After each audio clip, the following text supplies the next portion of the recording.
안녕하세요. 꿈이 쏟아지는 책방 꿈책방입니다. 오늘은 60만 부를 돌파한 베스트셀러 경청의 저자 조신영 작가님의 최신작 엘리베이션 파워를 낭독해 드리겠습니다. 매일 새벽 2시에 일어나 200일간 블로그와 신문에 연재해 수많은 이들이 감동했던 글들이 한 권의 책으로 탄생했습니다. 매일 새벽 6시 먼동이 틀 무렵 블로그에 선물처럼 배달되었던 감동적인 이야기. 먹구름 넘어 눈부신 삶을 이뤄낸 사람들의 50편의 이야기를 작가님의 특유한 스토리텔링 능력으로 나스하게 들려줍니다. 개인적으로 좋아하는 작가님이기도 합니다. 좋은 책을 써주신 조신영 작가님과 낭독을 허락해주신 출판사에 감사드립니다. 진심을 담아 낭독하겠습니다. 영상이 마음에 드시면 구독, 좋아요 잊지 마세요. 항상 큰 용기가 됩니다. 조신영 작가님을 소개하겠습니다. 작가님은 현재 한국인문고전 독서포럼의 대표이며 고전을 쉽게 접할 수 있는 문화를 만들기 위해 애쓰는 중입니다. 저서로는 경청을 비롯해 쿠션, 성공하는 한국인의 7가지 습관, 중심, 다이아몬드 인생 등이 있고요. 내면의 깊이를 더하며 고전을 비롯한 여러 교양 분야의 책을 읽고 사색하고 토론하고 글로 쓰는 일로 5년의 침묵기를 보냅니다. 그 후 처음 나온 책이 바로 엘리베이션 파워이지요. 작가님은 생각을 생각하는 힘, 내면의 힘을 기르는 일이 삶의 자유를 확장하는 최선의 방법이라 믿으며 이를 통해 4차 산업혁명 시대 이후를 대비해야 한다고 이야기합니다. AI와 로봇이 모든 노동을 대체할 미래, 인간다움을 고민하고 참다운 삶을 희구하는 분들과 함께 마르지 않는 지혜의 샘을 파고 있습니다. 생각을 생각하는 힘에 관한 책을 지속적으로 쓸 예정이라고 합니다.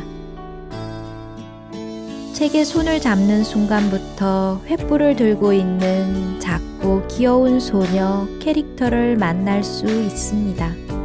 그 소녀는 세상을 향해 우리의 마음에 빛을 비추고 있답니다. 먹구름 넘어 눈부신 삶으로 향하는 엘리베이션 파워의 길을 한 걸음씩 우리에게 안내하지요. 책장을 넘기다 보면 나는 어떻게 살아야 할 것인가 하는 질문을 스스로에게 던지고 답을 생각하지 않을 수 없답니다. 감동적이고 아름다운 삶의 이야기가 천년 염색물이 천에 스며들듯 우리 삶에도 어느새 파고들지요. 은은한 것 같은데에도 강력한 글의 힘이 느껴집니다. 그럼 책 속의 감동으로 들어가 보겠습니다. 프롤로그의 일부를 소개하겠습니다. 먹구름 넘어 눈부신 삶은 어떻게 만날 수 있을까? 엘리베이션 파워 조신영 클북 출판사 프롤로그 먹구름 넘어 눈부신 삶을 꿈꾸며 날씨는 우리 삶에 큰 영향을 끼칩니다. 맑고 햇볕 따스한 날은 기분이 좋습니다. 바람 불고 습한 날씨에는 괜히 짜증납니다. 비 한 방울 오지 않는 날씨에 바람이 거칠게 몰아치면 오랑시 사람들은 죽음이 내 차례가 될지도 모른다는 두려움에 휩싸입니다. 사회적 날씨라는 개념이 있습니다. 물리적 날씨와 대비되는 개념입니다. 좁게는 가정으로부터 직장, 학교, 지역사회, 넓게는 국가, 민족, 인류 공동체에 이르기까지 내가 속한 사회의 분위기가 끼치는 영향을 날씨에 빗댄 표현입니다. 그대를 둘러싼 공동체의 사회적 날씨는 어떤가요? 집안 분위기가 화목할 수 있습니다. 긴장과 분노, 갈등과 폭언이 난무할 수도 있겠지요. 앞의 경우는 맑고 쾌청함, 후자는 천둥 번개의 폭우가 계속되고 강풍이 부는 날씨입니다. 물리적 날씨든 사회적 날씨든 날씨는 무시할 수 없는 위력을 지닙니다. 반사적인 삶을 살아가는 사람들에게 사회적 날씨는 큰 영향을 끼칩니다. 주위 사람들이 자신을 존중하고 잘 대해주면 기분이 좋아집니다. 맑음이지요. 반대로 사람들이 자신을 무시하거나 비난하면 방어적이 되고 움츠려듭니다. 주도적인 삶을 영위하는 사람들은 사회적 날씨에 끄떡하지 않습니다.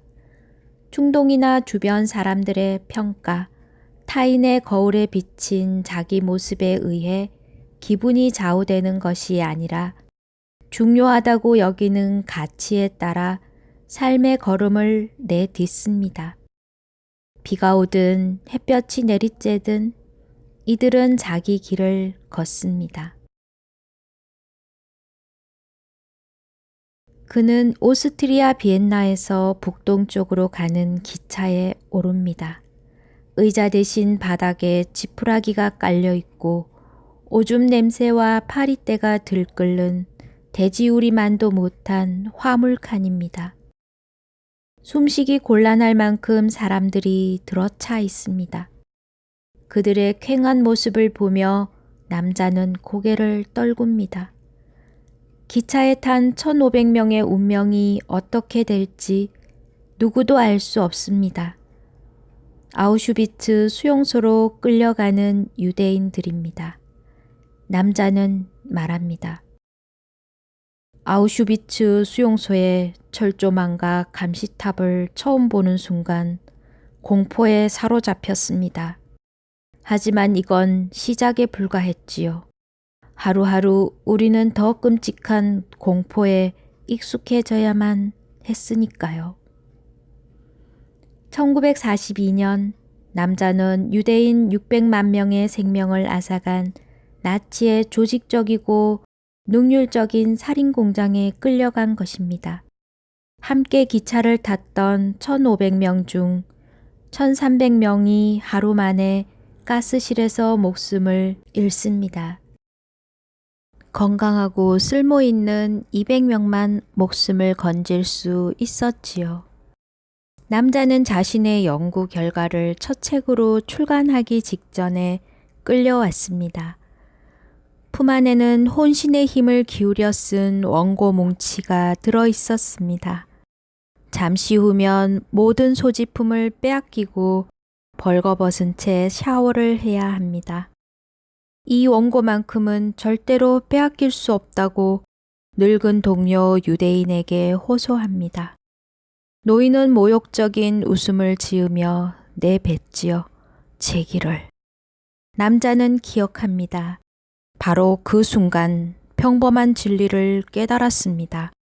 내 삶의 가치와 의미가 이 책의 출판 여부에 달려 있다면 나는 살만한 가치가 없다는 결론을 내렸습니다. 상황에 초점을 맞추지 않고 내가 가진 삶의 가치를 들여다보기 시작하자 평안이 찾아왔습니다.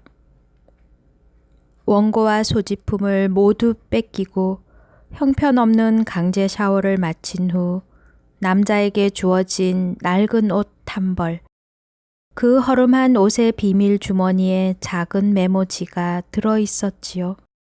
일체의 개인 소지품을 휴대할 수 없기에 조심해야만 했습니다. 쪽지에는 이렇게 적혀 있었습니다. 내 혼과 힘과 마음을 다해 야훼를 사랑하라. 유대인들이 금과 옥조로 여기며 애송하는 쉐마 이스라엘의 유명한 구절입니다. 평소에도 암기하던 글이었지만 쪽지를 본 남자는 눈물이 핑 돕니다. 젊음을 바쳐 쓴 원고 뭉치와 쪽지 한 장을 바꾸었다고 생각하며 쪽지 내용대로 삶의 존엄을 잃지 않기 위해 수용소 생활에 전력을 다합니다. 남자의 이름은 빅터 프랭클. 세계 100대 유명 인사들이 가장 인상 깊은 책 1위로 선정한 죽음의 수용소에서를 쓴 오스트리아 정신의학자입니다. 빅터 프랭클은 수용소 경험을 토대로 사람은 어떤 환경 속에서도 자신의 행위를 선택할 수 있는 자유의지를 가진 존재, 주도적인 삶을 선택할 수 있는 힘을 가진 존재로 규정합니다. 사회적 날씨 따위가 존엄을 짓밟을 수 없고 삶을 휘두를 수 없다는 것을 역설합니다. 언제 가스실로 끌려갈지 모르는 극한의 상황에서도 빅터 프랭클은 세상 누구도 누릴 수 없는 진정한 자유를 마음껏 구가합니다. 한 인간이 누릴 수 있는 선택의 자유가 어떤 것인지를 보여준 삶입니다. 폭우가 몰아쳐도 번개가 번쩍여도 비행기는 어지간하면 이륙을 강행합니다. 먹구름만 뚫고 올라가면 그 위에 새로운 세상이 있음을 알기 때문입니다.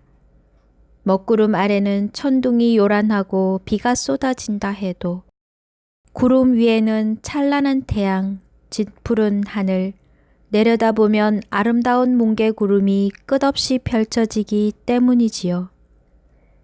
사회적 날씨에 휘둘리지 않는 주도적인 삶의 비결은 먹구름 위로 뚫고 올라갈 수 있는 내면의 힘을 기르는 것입니다. 이 내면의 힘을 엘리베이션 파워라고 합니다.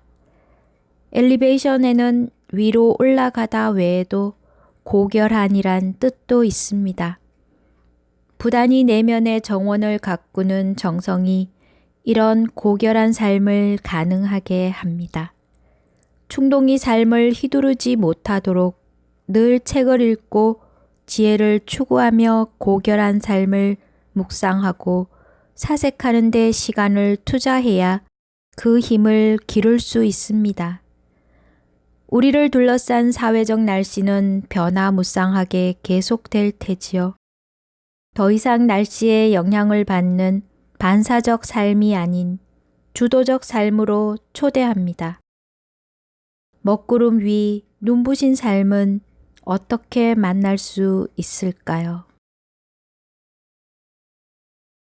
제1부 먹구름 아래 요란한 삶 1장 천둥 번개 요란한 곳 먹구름 아래 우리 삶은 일본 도쿄에 사는 회사원 고구치 마사유키 씨는 건강을 위해 취미로 권투를 배우고 있습니다. 연습 경기를 위해 링에 오르면 오를수록 권투가 신나고 재미있습니다. 마음속에 챔피언을 향한 꿈이 일렁거리기 시작합니다. 어느 날 체육관에서 깜짝 제안을 합니다. 이봐 고구치 씨, 경기에 한번 출전하지 않을래요? 같은 체육관 소속의 챔피언 경력을 지닌 현역 권투 선수가 은퇴한다는 겁니다. 은퇴 경기 전에 관중들의 눈요기를 위해 진행하는 오프닝 경기에 출전해 보지 않겠냐는 제안이었지요. 한번 도전해 볼까? 고구치 씨는 출전을 결심합니다. 경기는 TV 생중계까지 잡혀 있다고 합니다. 새벽마다 벌떡 일어나 체육관을 향하는 발걸음이 가볍습니다. 아무도 없는 이른 새벽 체육관 링에 혼자 올라 섀도우 복싱을 하면서 은근히 챔피언의 꿈을 키워갑니다. 마침내 결전의 날이 밝았습니다. 2005년 12월 31일 종무식을 마치고 쌀쌀한 날씨를 피해 집으로 발걸음을 재촉하던 그날입니다. 링에 오른 고구치 마사유키 시작하자마자 상대방을 거세게 몰아붙입니다. TV 카메라를 의식하지 말고 평소에 연습한 대로만 열심히 뛰면 결과는 틀림없이 좋을 것이라는 신념으로 가볍게 풋워크를 하며 링을 빙글빙글 돕니다. 1, 2, 스트레이트 잽, 잽. 코치는 링 아래에서 고함을 지릅니다. 땡, 땡, 땡. 시합 중지를 알리는 공이 느닷없이 울립니다.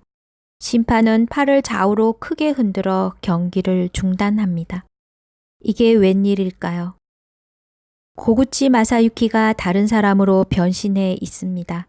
상대방의 라이트 훅 한 방을 맞고 휘청하던 고구치 머리에서 가발이 링 위로 떨어진 겁니다. 세상에나 멀쩡한 복싱 선수가 갑자기 대머리로 변하는 해프닝에 관중들과 시청자들 모두 웃음을 참지 못합니다. 심판은 고구치의 반칙패를 선언합니다. 복싱 규정에 이런 게 있거든요. 선수는 슈즈와 트렁크, 낭심 보호대 외에는 그 어떤 물건도 착용해서는 안 된다. 고구치는 20대 초반부터 심한 탈모로 머리카락이 남아나지 않았습니다. 가발을 맞춰 쓰고 생활했던 거죠. 두세 사람이 잡아당겨도 끄덕없을 정도로 튼튼한 가발이었기에 설마 시합에서 이런 불상사가 벌어지리라고는 상상을 못했습니다. 창피를 당한 것은 아무것도 아니었습니다. 문제는 다음날 출근 이후 벌어집니다. 부업을 금지해온 회사에서 고구치 마사유키의 복싱 부업을 문제 삼은 겁니다. 결과는 즉시 해고, 체육관의 권유로 오프닝 매치에 나가 TV 중계로 온 세상에 창피를 당하고 직장까지 날려먹은 꼴입니다. 불운의 연속처럼 보이는 고구치의 삶에 반전이 일어납니다. 시합 중 가발이 벗겨져 실격패한 히데의 사건이 일본 전역에 퍼져 나가자 눈을 동그랗게 뜬 회사들이 있습니다. 가발회사, 발모제 회사, 두피관리 업체, 두피 이식수술 병원 광고 담당자들입니다. 이들이 고구치 마사유키에게 전화를 걸어옵니다. 광고 모델이 되어달라는 거죠. 탈모 시장 규모가 엄청나다는 사실을 아십니까? 2018년 대한민국의 탈모 시장 규모는 3조 원으로 추정합니다. 그만큼 탈모로 인해 고통받고 있는 사람들이 많다는 뜻이기도 하겠지요. 고구치 마사유키는 말 그대로 인생 역전을 맞이합니다. 잘 나가던 직장에서 쫓겨나는 처지가 되었지만 막대한 광고 수입을 올리면서 평소 하고 싶었던 복싱을 마음껏 할 수 있게 되었습니다. 가발 사건 이후 고구치는 시합마다 승리합니다. 연전연승, 일본 프로복싱 협회 슈퍼 패더급 랭킹 12위까지 올라가지요. 행운은 또 다른 행운을 불러옵니다. 광고 출연과 협찬을 위해 사용했던 발모제가 효과를 발휘해 고구치의 머리카락이 자라기 시작한 겁니다. 스타 복싱 선수가 되어 돈을 척척 버는 데다 머리카락까지 자란 그는 지방 미인 대회 우승자인 애인까지 생겼습니다. 가발 사건 2주년 기념으로 프로모터가 이벤트 경기를 열어줍니다. 고구치는 이 경기에서 치렁치렁 흘러내리는 레게 스타일의 가발을 쓰고 나와 팬들을 열광의 도가니로 몰아갑니다. 훌러던 가발을 벗어 던지자 팬들은 웃음 폭발, 휘파람과 환호로 고구치 마사유키의 인생 역전을 축하합니다. 고구치 덕분에 매출이 크게 늘어난 발모제 업체 사장은 이날 이벤트 경기를 마치고 내려오는 고구치에게 아파트 한 채를 선물로 안겨주었다고 하지요. 2018년 가을, 남미의 한 도시 코르도바에서 일어난 사건입니다. 아르헨티나 청년 카를로스 두아르테는 경제적으로 어려운 상황입니다. 직장을 구하기 위해 백방으로 애썼지만 어디서도 받아주지 않습니다. 할머니와 둘이 사는 카를로스는 버스비조차 없어서 걸어 다니는 형편입니다.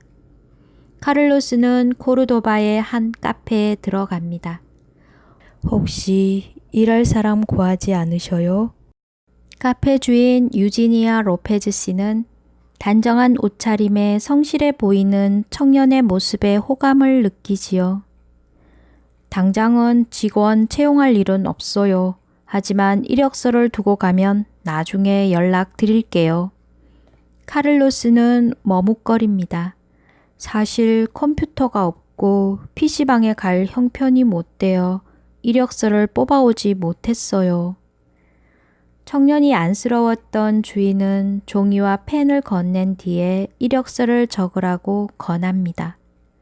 자리에 앉아 이력서를 쓴 청년의 정갈한 글씨체와 반듯한 인성에 감동합니다. 파란색과 검은색 볼펜으로 적은 이력서는 간단한 자기소개와 연락처가 적혀 있고 맨 아래 준비를 잘 해오지 못했는데도 이력서를 받아주셔서 감사합니다. 라는 인사말이 적혀 있었습니다. 카페 주인은 뭉클한 감동을 느끼고 페이스북에 청년의 이력서와 함께 찍은 사진, 이렇게 성실한 사람이 잘 되었으면 좋겠다는 응원의 메시지를 올립니다. 하늘은 스스로 돕는 자를 돕는다고 했던가요?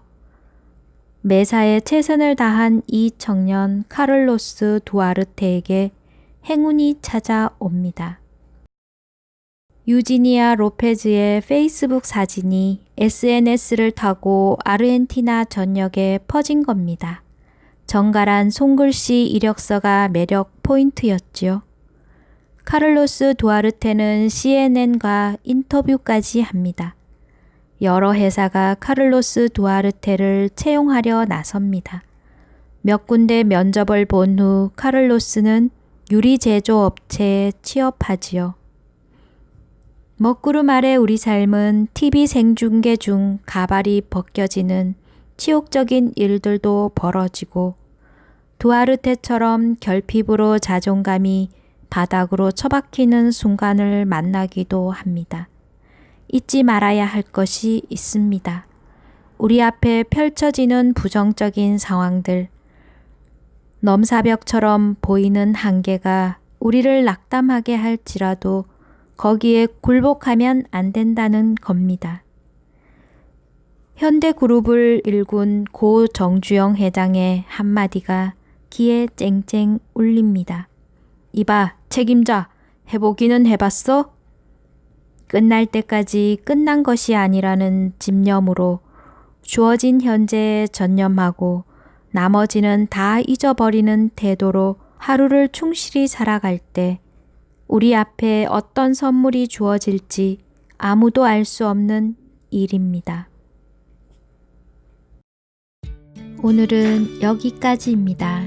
조신영 작가님의 엘리베이션 파워의 좋은 부분을 다음에 다시 낭독해 드리겠습니다.